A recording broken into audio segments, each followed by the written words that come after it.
you've got a business of any size, small or big, and whether you've been going for a month or 10 years, then I've got a lovely book recommendation for you today, which I know is going to make a big impact.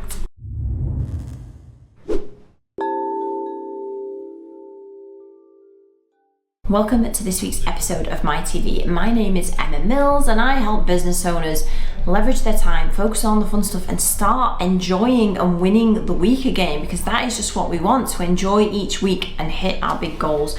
And this week I've got a book recommendation which I've not done for a while. It's definitely a book that is going to help you hit your goals, and I think just before I get into the book, it's about if you've got a business with a couple of customers or hundreds of customers, this book is all about making the most of the resource that we already have. It's like finding the tweaks and the kinks that we can leverage, make bigger, do more with. It's not about like new marketing techniques, spending more money on new things, trying to acquire new customers. It's about the staff that you've got and the customers that you've got, this pool. Right, what on earth can we do to maximize it and maximize spend, customer satisfaction, and just get more out of what we've got, which I love. Like, why do we want to keep spending more money on new things? So this is what today's book's about. And I'm just very aware that, like, I mean, I and the people in my business speak to hundreds of business owners every year, for sure. And one of our biggest curses can be shiny new object thing. And oh my God, I am like one of the biggest serial offenders for that, because I love to try a new bit of software. Like, the amount of free trials I've got going on at any one time is criminal. Must set those reminders to cancel the free trials. But like shiny new marketing techniques, software to use. You get me. You know, we just like, we see something new, we think that's a silver bullet, and we love it. And most often, what we need is not a silver bullet. It is to take a step back, assess what we have, and make the most of it. You know, even like today, you know, with AI, with bots, with all of the sexy stuff that is out there that we're all being told we need to grab onto now before we get left behind, and that is totally true. And I know there's so much new stuff to learn and focus on. This episode today is just about, okay, I've already got some good stuff. Can I get more profit out of it? Can I get happier customers? Can I get more customers out of my pot I've already have? So let's dive in. So today my book that I'm going to chat to you about was recommended by a friend, and since I posted it on my Instagram that I've started reading it, I've had loads of messages of people saying, love this book, this is like one of the best. And it's an oldie but a goodie. It's by Jay Abraham, who's a bit of a marketing guru from way back.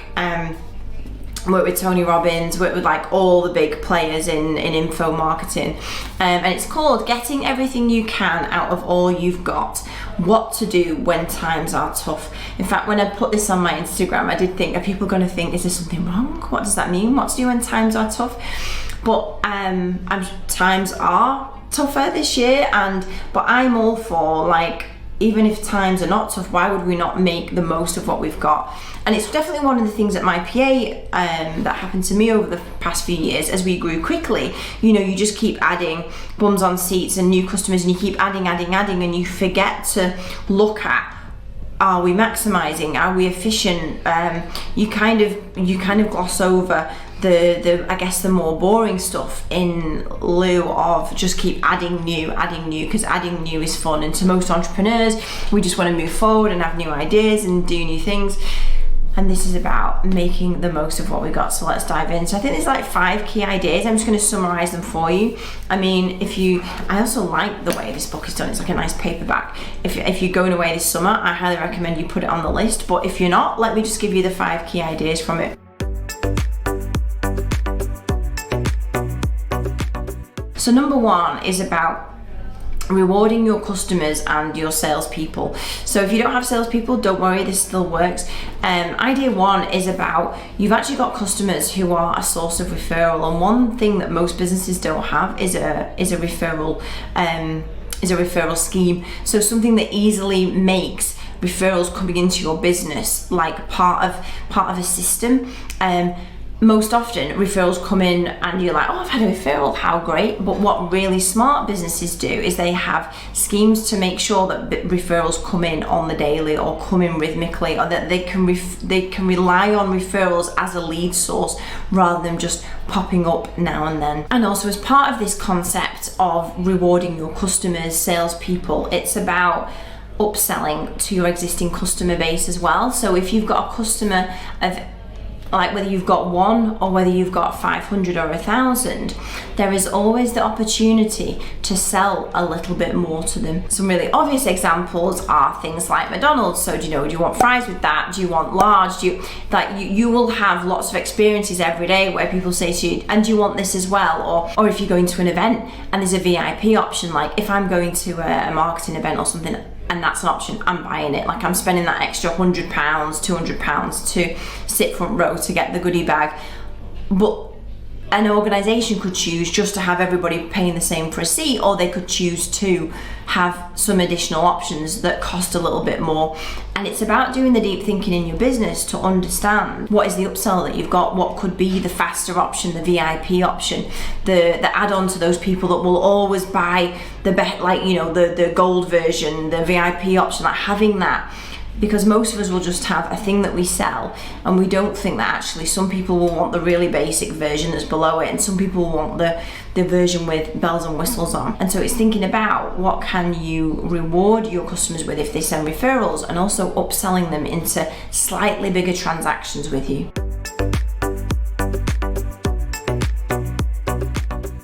Idea number 3, and you will have probably exercised this option so many times, and the idea is about cutting back on your customers' risk when they buy something from you.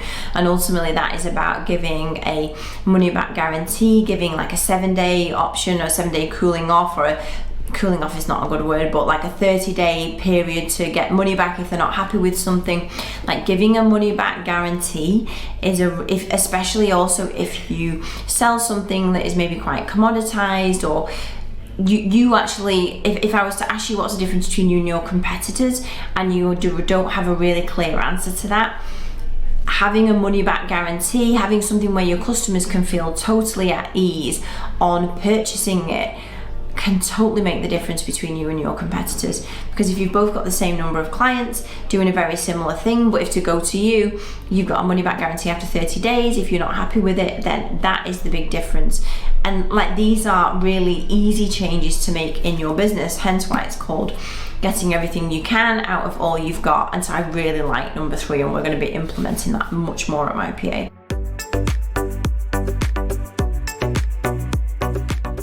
Number 4 is a great one, and all about relationships, which I love. It's one of our values, because relationships are definitely everything good that has happened in my PA have all been about relationships that me or my team have created. And idea number 4 in this book is about that mutually beneficial relationships can help you have massive quantum leaps forward.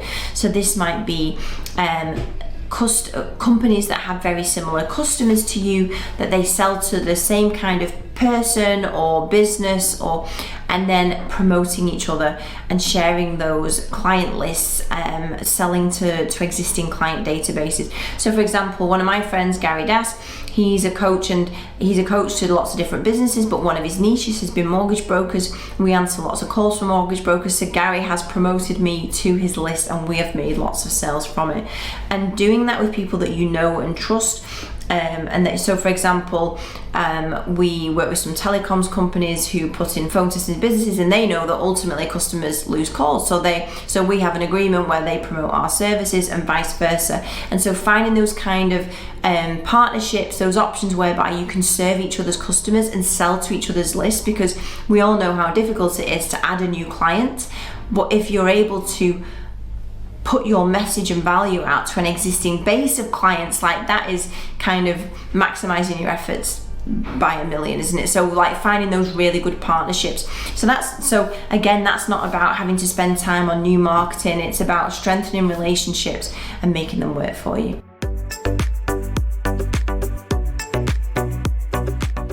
final idea number 5, which is a really great one, is about trading what you've got, and that it's not just all about exchanging money for things. So this is specifically one for if you're in difficult times.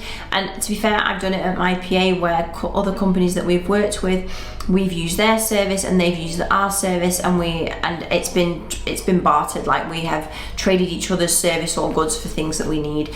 So a really great example of this that's in the book is that there was a radio station who didn't have enough money to pay their employees.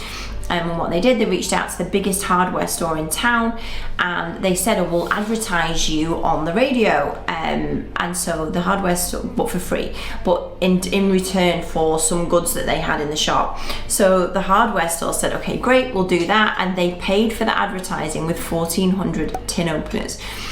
The radio station advertised the hardware store and also did a campaign to sell the tin openers on the radio. They sold all of the tin openers, made the money they needed to pay the employees, and it was so successful that they expanded it to television, and it then became called the Home Shopping Network, which is obviously like the precursor to QVC rather. And obviously, like, this story is very specific and special and really amazing of things that can happen, but absolutely trading and bartering the service that you have with other people for things that you need is 100% a really worthwhile conversation, and again, a relationship building thing to have. And inside of this book also, like, those are the key 5 ideas, but also in it there is also so much good stuff about understanding the lifetime value of a client, the cost of acquisition, using direct mail to home. Like, it's a real gem of a marketing book, and I would highly recommend that you put it on your list and give it some bedtime reading.